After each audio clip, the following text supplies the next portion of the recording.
അല്ലാതെ തുള്ളണ്ണ മാധോ അതിനുള്ളതൊന്നും ഇല്ല. താൻ ഞങ്ങൾ ഹിന്ദുത്വത്തിന് വേണ്ടി നിലനിൽക്കുന്നു. ഞങ്ങളെ ആദ്യത്തെ ഘട്ടത്തിൽ ആരും പറഞ്ഞപ്പോൾ ഇടപെട്ടില്ല, അതുകൊണ്ട് അങ്ങ് പറഞ്ഞ് അവസാനിപ്പിക്കട്ടെ എന്ന് ഞാൻ വിചാരിച്ചു. പക്ഷെ അതിനുശേഷം അത് വ്യക്തിപരമായ കാര്യങ്ങളിലേക്ക് പോലും കടന്നു പോകുന്നുണ്ടായിരുന്നു. ഞാൻ അങ്ങോട്ട് ചോദിച്ച ചോദ്യത്തിലേക്ക് പക്ഷെ അങ്ങ് വന്നില്ല. കോൺഗ്രസ് ഇന്ത്യൻ ബജറ്റിൽ 15% എക്സ്ക്ലൂസീവായി മുസ്ലിങ്ങൾക്ക് അനുവദിച്ചു കൊടുക്കാനുള്ള തീരുമാനം എടുത്തിരുന്നു എന്ന് പ്രധാനമന്ത്രി പറഞ്ഞത് എന്തു തെളിവിന്റെ അടിസ്ഥാനത്തിലാണ് എന്ന് അങ്ങ് പറഞ്ഞാൽ എനിക്കത് ചോദ്യമായി കോൺഗ്രസ് പ്രതിനിധിയോട് പറയാമായിരുന്നു.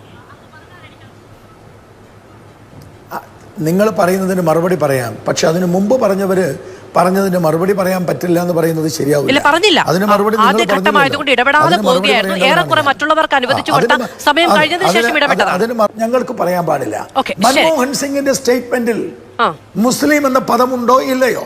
മൻമോഹൻ സിംഗ് 2006 പറഞ്ഞതിൽ മുസ്ലിം എന്ന് പറയുന്ന ഒരു സ്റ്റേറ്റ്മെന്റ് ഉണ്ടോ ഇല്ലയോ? രാജ്യത്തിന്റെ വിഭവങ്ങൾ, ആ വിഭവങ്ങളിലെ പ്രധാനപ്പെട്ട അവകാശി മുസ്ലിം എന്ന വാക്ക് ഉപയോഗിച്ചിട്ടുണ്ടോ ഇല്ലയോ? ഇവരുടെ ഇപ്പോഴത്തെ പ്രകടന പത്രികയിൽ ഞാൻ ഇടപെടുകയാണ്. ബജറ്റിൽ 15% എക്സ്ക്ലൂസീവായി വിഭജിച്ചു കൊടുക്കും മുസ്ലിങ്ങൾക്ക് എന്ന് മുൻ പ്രധാനമന്ത്രി മൻമോഹൻ സിംഗ് പറഞ്ഞിട്ടില്ല.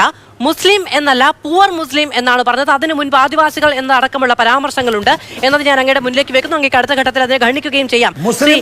ബി ഗോപാലകൃഷ്ണൻ പുവർ മുസ്ലിം എന്ന് പറഞ്ഞിട്ടുണ്ട്. പുവർ മുസ്ലിം എന്ന് പറഞ്ഞിട്ടുണ്ട്. പുവർ മുസ്ലിം എന്ന് പറഞ്ഞിട്ടുണ്ട്. അല്ലല്ല, മുസ്ലിം എന്ന് പറഞ്ഞിട്ടുണ്ട്. അതിന്റെ കൂടെ പിന്നാക്ക വിഭാഗങ്ങൾ, ആദിവാസികൾ, മുസ്ലിം എന്ന് തുടങ്ങി. അല്ലല്ല, അതെങ്ങനെയാ? മറ്റുള്ളതൊക്കെ നിങ്ങൾ കണ്ണടച്ച് കളയും. മുസ്ലിം എന്ന് പറയുമ്പോൾ മാത്രം നിങ്ങൾക്ക് പെട്ടെന്ന് അങ്ങ് കൊണ്ടുപോകും അല്ലേ? അതുകൊണ്ട് തന്നെയാണ് പറഞ്ഞത്. പിന്നെ അല്ലല്ല, ഇന്ത്യയിലെ മുസ്ലിങ്ങൾക്കെതിരല്ല എന്നിട്ട് അവർ പറഞ്ഞു പേടിപ്പിച്ചു, ഇവർ പറഞ്ഞു പേടിപ്പിച്ചു എന്ന് പറഞ്ഞില്ലേ? 2019 ദുംകയിൽ, ജാർഖണ്ഡിൽ പ്രധാനമന്ത്രി പറഞ്ഞെന്താ? സിഎക്കെതിരെ പ്രൊട്ടസ്റ്റ് ചെയ്യുന്നവരുടെ വസ്ത്രം കണ്ടാൽ അറിയാം എന്ന് പറഞ്ഞത് എന്ത് വിചാരിച്ചിട്ടാണ്? എന്താ സംശയം? ശരിയല്ലേ? പ്രതിഷേധിക്കുന്നവരുടെ വസ്ത്രം മാത്രമല്ല, രൂപം കണ്ടാലും അറിയാം. അതെന്ത് വസ്ത്രവും രൂപമാണ്? ഞങ്ങളാരും പഠിച്ചിട്ടില്ല മനുഷ്യന്മാരെ വസ്ത്രവും രൂപം കണ്ട് തിരിച്ചറിയാൻ. മാന്യതയുള്ള മാധ്യമങ്ങൾ കൃത്യമായി പറയണമായിരുന്നു. നിങ്ങൾ പറഞ്ഞില്ലല്ലോ. എന്ത് പറയണമായിരുന്നു? അല്ല, രാജ്യത്തെ ജനങ്ങളെ വസ്ത്രവും രൂപം കൊണ്ട് തിരിച്ചറിയണം എന്ന് മാന്യതയുള്ള മാധ്യമങ്ങൾ പറയണമായിരുന്നോ? പ്രധാനമന്ത്രി പറഞ്ഞു, നിങ്ങളുടെ രാഷ്ട്രീയ നേതാവ് പറഞ്ഞു. അതെന്തുകൊണ്ടാണ്? സിഎയെ കുറിച്ച് നിങ്ങൾ എന്താ പറഞ്ഞത്? സിഎയെ കുറിച്ച് പ്രധാനമന്ത്രി എന്താണ് പറഞ്ഞത്? സിഎക്കെതിരെ പ്രൊട്ടസ്റ്റ് ചെയ്യുന്നവർ 2019 ജാർഖണ്ഡിൽ അദ്ദേഹം പറഞ്ഞു, സിഎക്കെതിരെ പ്രൊട്ടസ്റ്റ് ചെയ്യുന്നവരുടെ വസ്ത്രം കണ്ടാൽ അറിയാമെന്ന് പറഞ്ഞു.